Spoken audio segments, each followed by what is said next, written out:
This afternoon is going to be interesting. Enrique told me I've got 13 minutes, so I'm going to ask him that when there's a couple of minutes to go to let me know so that I can keep to the time limits. Basically, what I wanted to share with you some ideas on creative talent. Enrique de Mulder said we're going to talk about different talents, artistic, scientific, and some with respect to the question is, does new talent for the future depend on talent or not? I think both things at the same time. I think we need new talent for the future, and apart from that, the future does depend, and even more so, especially during this crisis, on talent. So what is the nature of this crisis? The ninja, as Leopoldo Avedía has said, it is basically a systemic crisis, both of supply and demand, and generated by a crisis of liquidity.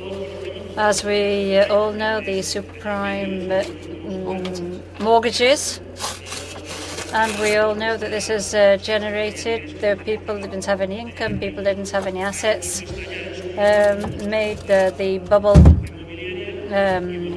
explode, and this has given rise to an increase of the prices of raw materials, and then now a drop. As we're going into recession and deception, we also lead to depression.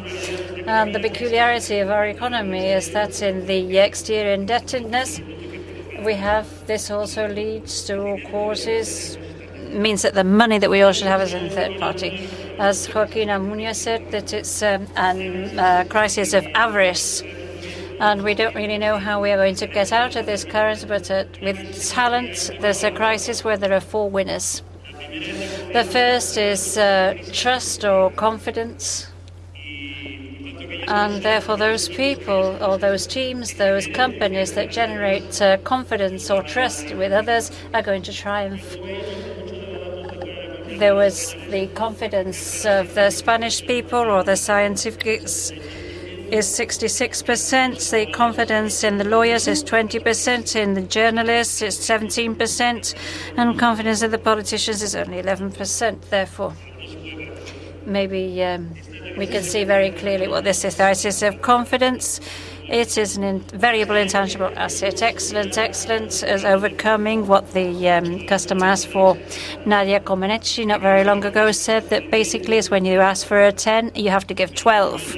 As a friend of mine said, you always have to do a bit more. And talent we'll talk about now, and innovation, as Alfonso Cornella said, we don't have innovation but innovators, people who want to do more and more. There is a sequence in strategic terms that is the integral strategy that includes people, processes, clients, business, and therefore the cause of this talent that gives rise to innovation, innovative processes and excellence in service, and also confidence or trust in the market, in society altogether. So we know the winners, we know the sequence, and the difficult thing is to be brave enough to deal with this. The answer is in leadership. The last question this morning referred to leadership. If there was no leadership because there are social networks, if leadership is changing, obviously the leadership is changing. Leadership has always been important. It is even more important now. It is laying down the guidelines. You know, this the leader and a person who opens up the path in the wood, who opens up the way.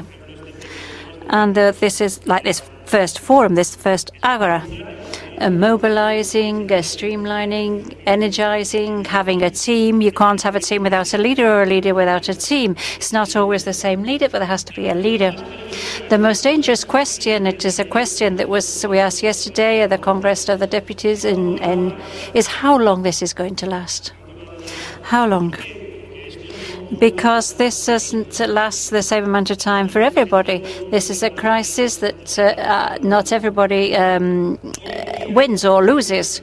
Depending on the different sectors and the construction, the car industry, there are winners and there are losers.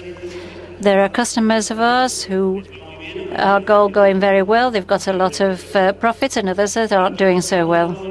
So how long is not how long it's going to last for everybody. Here you can see a film a film that the trick of a person with a disability, and received several Goya prizes last weekend. And it says something very clear, that in the Goya and the interviews, what you can't do is complain. You must take action. So those of us who complain, the victims, it's going to last forever. And those who take action, it isn't going to last, because the crisis, enormous opportunity, has already been mentioned this morning. So they're quoting what's at the beginning of the 16th century, quoted by Leonardo da Vinci: "This isn't a time of change, but it is a change of time." This is a change of time where talent is going to be more relevant than ever. And all those who are managing in one way or other are going to do very well. What time of Daniel Pink, who wrote the speeches of Al Gore. We've gone to the agricultural, industrial, information, and now the conceptual age. This is the age of talent, or the era of talent. This is a large concept, basically. Pink says 6 things. One is the design age. We have to incorporate design, and that is incorporated into everything: industry, services, any sector. The storyteller. We've got Obama, who is a good storyteller. We have the symphony age.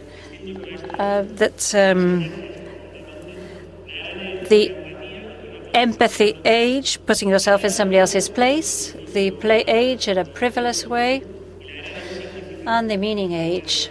And I will talk about happiness when we're talking about the meaning of things. We have to see what meaning all of this has and what everybody else does around us. So, as George Takov said, this is fashionable among politicians. He said, "Don't think of an elephant," is one of his books, which is a symbol of the Republican Party, and whose ideas have nourished the thinking of Barack Obama. The change of framework, the mindset, is a social change. This is a change of time, the conceptual age. We have to look at the way of thinking about things, and more specifically 4 main concepts. The concept of talent, creativity. That is why I wanted to share some ideas on creativity, the concept of development, and happiness. It is curious because in a forum on talent, and some of the media mentioned this when talking about Ágora, Talentia, there's no definition. There's no definition of talent. Maybe there isn't really. It's a clear explanation of what it is. Talent isn't what the dictionary says, the Royal Academy. The dictionary defines it as intelligence, a person who is intelligent, but a gifted person, but that goes beyond that. Talent is putting value on what a society, a person knows, wants, and can do. So a necessary condition is knowing and be able to do so. This attitude is placing value on it. It's like a city of Pamplona, it's the European capital of 2006, the effort made in Navarra and renewables, biotechnology, to all this effort means placing value. And often we don't do this. We often the publicity is deceitful. So what we have to do is place a value on things we do. It's always placing a value, face value of a coin isn't the real value. Talent is the capacity to commit, and it also within an adequate context, the capacity for commitment in an adequate context. So Navarra has to be a place where talent flourishes, where talent isn't just permitted, it is also highlighted, it is enhanced, it is developed. There are some contexts and others with respect to talent. The framework includes 4 things: enjoying, one does best what one likes best. Or a few weeks ago, I was in the Daniel Basberoi and Leo Messi. You all know, have heard of Leo Messi, especially those of you who are fond of football. And you said, well, what did you see in Messi when he was 10 years